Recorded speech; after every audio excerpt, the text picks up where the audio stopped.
Olá, alunos! Eu sou a professora Kétila e hoje, na nossa aula de número 2, eu falarei sobre matéria e energia nos ecossistemas. Essa aula ela será dividida em partes e hoje nós veremos a parte 1. Vamos lá? Todas as formas de vida, elas estão conectadas, como se fossem os fios de uma teia de aranha. E os seres vivos, eles também eles estabelecem uma conexão e uma relação de dependência entre si. Uma dessas relações que nós podemos observar é a alimentação. E a forma mais simples da gente demonstrar essa relação alimentar nessa comunidade é através das cadeias alimentares. Então, hoje nós veremos cadeias e teias alimentares nessa aula também, ok? Então, o que é uma cadeia alimentar? Vai ser uma sequência de seres vivos na qual um serve de alimento para o outro e assim sucessivamente. Então, aqui a gente pode observar esse esquema no qual essa seta aqui indica que este organismo aqui, ele vai servir de alimento para o próximo, e a seta sempre vai assim, tá? Indicando qual ser vivo serve de alimento para quem. Aqui, eu tenho um esquema que representa a fotossíntese. Todos os seres vivos, eles precisam de energia para realizar as atividades. Então, se nós não nos alimentamos, nós não vamos obter os nutrientes necessários para que a gente possa realizar as nossas atividades. Então, aqui, nesse exemplo de fotossíntese, a planta, ela retira a água, aqui embaixo, olha, o H2O, né, e os minerais diretamente do solo.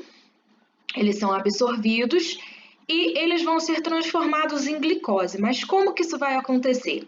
A clorofila, que é um pigmento que está presente aqui nas folhas dessa árvore, ela vai captar a energia solar e a planta ela também vai absorver gás carbônico, que é o CO2, e isso tudo vai se transformar em glicose. E quando isso aqui se transformar em glicose, também vai haver a liberação de oxigênio, que nós chamamos de O2. Então, aqui tem uma representação simplificada, tá? Da reação química que acontece. Que aqui, ó, o dióxido de carbono, esse G significa que ele está em estado gasoso, mais a água, o L aqui representando que essa água ela está em estado líquido, vai produzir o quê? Vai produzir glicose, que está em estado sólido, que vai ser o que a planta vai consumir, vai ser o alimento dela, mais o oxigênio, que está em forma gasosa, por isso esse G aqui, e esse oxigênio ele vai ser liberado para o ambiente. Então, essa planta ela vai precisar da luz solar e dos pigmentos fotossintéticos, que no caso é a clorofila, que capta então a luz solar, pessoal. Então, só para relembrar para vocês, né, a fotossíntese é o processo pelo qual a planta ela vai produzir o seu próprio alimento, tá? Só para relembrar esse conceito aí para vocês. Os animais, eles não são capazes de produzir o seu próprio alimento, então eles vão ter que retirar o alimento da natureza. Mas vocês vão falar para mim, professora, mas a gente consegue preparar o nosso alimento. Tudo bem. Preparar, cozinhar um arroz, cozinhar um pedaço de carne, tudo bem, a gente está preparando, mas a gente não está produzindo como uma planta produz mesmo o seu alimento. Então, nesse caso, a gente retira o alimento da natureza e os seres humanos, né, a gente tem o hábito de preparar os nossos alimentos, consumindo muitos deles, cozidos, fritos, enfim, a gente prepara de diversas formas. Mas aqui, então, coloquei o exemplo para vocês de um animal que ele retira o alimento dele da natureza. Esse animal aqui é um herbívoro, um esquilo, né? Ele retirando, então, essas sementes aqui que ele usa para se alimentar. E outro exemplo aqui é essa coruja, que ela caçou um rato, né? Que ela é carnívora, então ela caçou um rato, tá? Retirando o alimento da natureza para obter energia, tá? De acordo com a posição que os seres vivos eles ocupam numa cadeia alimentar, eles podem ser classificados de 3 formas. Os produtores, nós vamos ver detalhadamente o que são cada classificação dessa aqui, tá? Então, os produtores, os consumidores, que no caso nós temos consumidores primários, secundários, terciários e por aí vai. E temos os fungos e as bactérias que são classificadas como decompositores, tá, pessoal? Então, pode ser classificado desses 3 tipos. Os produtores, quem são eles? Os produtores, eles são aqueles que produzem o seu próprio alimento através da fotossíntese. E quem é que faz isso?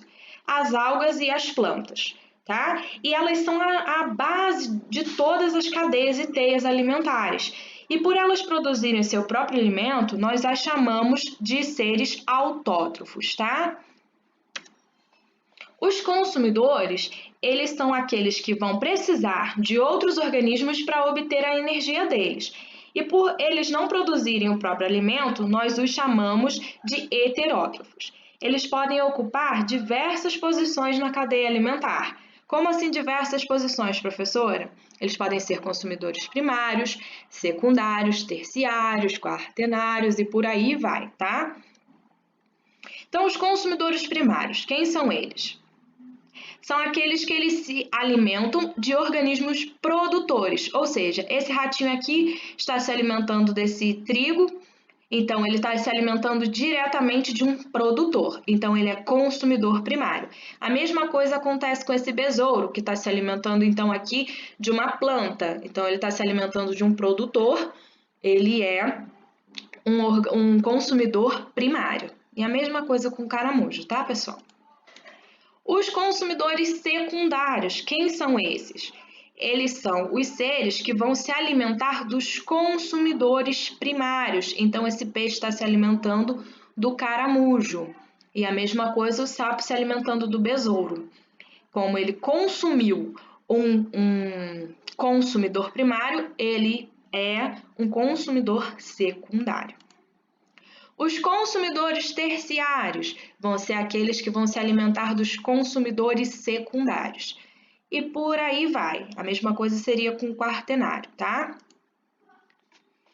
A alimentação dos seres humanos, ela é bem variada. E por causa disso que a gente pode ocupar lugares diferentes na cadeia alimentar. Um exemplo. Se você está aqui se alimentando de vegetais, né, que são os produtores. Então, aqui nós estaríamos ocupando o lugar de consumidor primário, correto? Porque nós estaríamos nos alimentando de um produtor. Já aqui, olha, quando a gente está comendo um pedaço de carne, nós vamos ocupar, então, o nível de consumidor secundário. Por quê?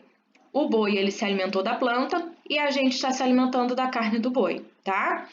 Então, os animais que eles se alimentam de vegetais e também de animais são chamados de onívoros, porque tem, então, aí uma alimentação bem variada. Os decompositores, eles atuam em todos os seres vivos da cadeia alimentar. O que quer dizer isso, professora? Se qualquer organismo da cadeia alimentar, o consumidor primário, o secundário, ou até mesmo os produtores, eles morrerem, os fungos e as bactérias, aqui representação dos fungos e aqui das bactérias, eles vão começar a se alimentar, então, dos restos daquele ser vivo, né? Inclusive, os decompositores, eles são super importantes na cadeia alimentar, porque eles vão reciclar toda a matéria. Então, os principais representantes, como eu havia falado para vocês, os fungos e as bactérias, ok? Bom, aqui, como eu havia falado anteriormente para vocês, os decompositores, eles vão agir sobre todos, então, esses organismos aqui da cadeia alimentar. A cadeia alimentar, ela segue um fluxo de energia. O que quer dizer isso? A partir do momento que um ser vivo ele vai servindo de alimento um para o outro, os nutrientes daquele ser vivo e a sua energia, ela vai sendo transferida, tá? Então, a energia, ela vai começar a partir do sol, aqui, tá? Então, o sol, ele vai transferir essa energia para o produtor e assim, essa energia, ela vai passando pelos diversos níveis tróficos. De acordo com que ela vai passando pelos níveis tróficos, ela vai diminuindo, tá? Aqui, uma representação para vocês de uma pirâmide que vai mostrar, então, o nível de energia, tá? Em cada nível trófico. Então, aqui, ó, maior nos produtores, os consumidores primários vai diminuindo até chegar lá no topo, né? Quanto mais ela vai passando de um nível trófico para o outro, ela vai diminuindo a quantidade de energia. Mas por que a energia armazenada no consumidor primário é menor do que a energia que ele adquire se alimentando do produtor? Por que isso? Olha, porque parte da energia que ela é adquirida quando um ser vivo se alimenta do outro, ela é utilizada pelo aquele ser vivo para que ele possa fazer as suas atividades, e uma parte dessa energia, ela é perdida em forma de calor. Então, essas setinhas aqui representam, né, essa energia, ela sendo perdida em forma de calor. As teias alimentares, pessoal, elas vão ser o conjunto, né, de cadeias alimentares interligadas, porque essas cadeias alimentares, elas se sobrepõem, né, e elas se entrelaçam, ou seja, essa planta aqui, ela vai servir de alimento não somente para um animal, mas para vários animais. E esses animais estão interligados um com o outro. Esse aqui serve de alimento para aquele ali e por aí vai. Então, esse fluxo de energia aqui, ela vai ocorrer em diversos sentidos, né? E vai formar uma organização muito mais complexa. Então, todos os seres vivos aqui, eles vão estar conectados e eles vão ser influenciados por qualquer modificação. Ou seja, se esse aqui morrer, vai ter muito mais dessa planta e aí vai ocorrer um desequilíbrio aqui, tá? Então, tem que estar tudo bem organizado, bem arranjado, conforme nós até vimos lá nas relações ecológicas, a relação que um ser vivo tem com o outro e com o ambiente, tá? Os níveis tróficos, né? Os organismos que eles possuem o mesmo tipo de nutrição, eles vão constituir um nível trófico. O que é isso, professora? Os produtores, eles têm o mesmo tipo de nutrição, né? Eles vão retirar, ou melhor, eles vão produzir os alimentos deles através, né, da luz solar e daqueles pigmentos que são necessários, lembram? Então, todos esses vão estar encaixados nesse nível trófico aqui, os produtores. Os consumidores primários, como a gente viu a classificação deles, como eles são todos aqueles que vão se alimentar dos produtores, eles vão estar em outro nível trófico, e assim sucessivamente. Então, cada bloquinho desse aqui vai representar um nível trófico diferente, né? O produtor, consumidor primário, secundário, terciário, quaternário, como eu havia falado para vocês, tá? Agora eu vou pedir que vocês façam os exercícios. Organize suas ideias das páginas 30 a 32 do livro didático e também que vocês façam os exercícios sobre as cadeias e teias alimentares da página 19 a 21 do livro de atividades. Bons estudos, até a próxima e um abraço, pessoal!